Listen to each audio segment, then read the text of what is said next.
Амира аппарат нь бол анх бол гарсан гэмтэл нь бол гелийн ууршгүй гелийн цацснаас болоод бол анхны гэмтэл одоо өндөр нарийн технологи учраас гелийн хөргөлттэй байдаг.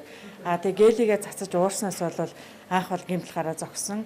Энийг нь бол одоо Орос улсаас одоо өндөр мэргэжлүүд гелийг цэнэглэх буцаага засвар үйлчилгээг яг энэ төрлийн засвар үйлчилгээ одоо 3 удаа хийгдсэн. 3 удаа энэ алдаа маань гараад бол ерөнхийдөө гэмтэл гараа зогссон байсан. 2018 оны 3 сард бол одоо хамгийн сүүлийн удаа 4-р удаа яг нэг алдаагаа буюу хелиумаа цацаад уршаад одоо ингээд тухайн аппарат маань зогссон байж байгаа. Тэгээд нэг алдаа одоо яг одоо энэ аппаратыг усар суйрлуулалт хийснээс хойш 4 жилийн хугацаанд бол 4 удаа давтаж гарч байгаа учраас энэ аппаратыг бол одоо гол хэсгийг тэр чигээр нь солих шаардлагатай гэдэг бол асуудлыг бол эрүүл мэндийн яамны одоо мэргэжлүүд болон тухайн үеийн одоо эмнэлгийн удирдлагууд тухайн компани тавьснаар бол толгой хэсгийг бол тэр чигээр нь одоо солих юм зөвшөөрлөл төрж шийдвэр гарсан байж байгаа. Тэгээд энэ ажлыг бол одоо яарвчлуулах, эхлүүлэх, аль болох энэ аппаратыг хурдан үйл ажиллагаанд нь оруулах тал дээр бол одоо тухайн үеийн эрүүл мэндийн яамны удирдлагууд, улсын дэвтэр төв эмнэлгийн захирал байсан мөнх сайхан дарга бол энэ дээр бол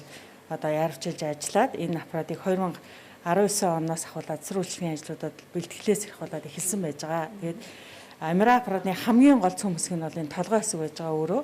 Олон тоног хөрөмжийн иж бүрдлээс бүрддэг нарийн нийлмэл бүтцтэй технологи. Гэхдээ хамгийн гол хэсэг нь бол энэ толгой хэсэг байж байгаа. Энийг бол солино гэдэг бол аппаратны бараг 70-80% тэр чигээр нь сольж байгаатай адилхан засвар үйлчлэгийг бас хийсэн гэж ойлгож байна. Толгой хэсгийг бол тэр чигээр нь бүтнээр нь шинээр усар суйрлуулсан байж байгаа. Аппарат эвдэрснээр нөө иргэдэд бас үзүүлэх нэмэлтийн тусламж болсон ямар өвчлөлийн одоо дутагдаад байсан. Одоо тэгээд аппарат маань янзлснаар бас ямар одоо давуу тал бий болж байгаа юм. Энэ дүр сонжлогооны одоо нарийн онцлогоо хийдэг одоо томоохон төхөөрөмжүүдийн нэг Emra-Seti ангиог хөвчлэн энэ Emra аппарат маань засварт орж ашиглалтанд орсноор өөрөө хүчин чадал нэлээд өндөртэй 1.5 Tesla тийм аппарат байгаа. Засварт орсноор бол одоо мэдрэл тулгуур эрхтний болон хэвлийн одоо эрхтнүүдийн нарийн онцлогоо хийх боломж бол бүрдэж байгаа. Тий аппаратыг 2016 онд одоо ашиглаж эхэлснээс хойш 5 жил хэрэг хугацаа өнгөрсөн. Энэ хугацаанд аппарат маань гэмтэл гараад ерөнхийдөө нийт яг нөгөө нэг засвар үйлчилгээ хийгдээд ажилласан хугацаанд бол 7 сар гаруй хугацаанд яг ажилласан байдаг.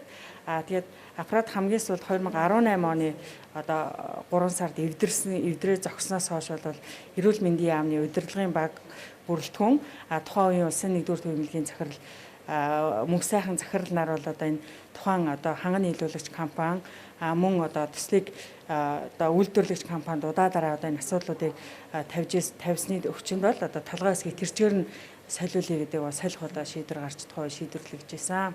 7 сар гарна л ажилласан гэдэг. Тэрнээ гэсэн дээр нь яамны одоо тухай 2019 оны хаварштай яамны одоо удирдлагын баг тухайн одоо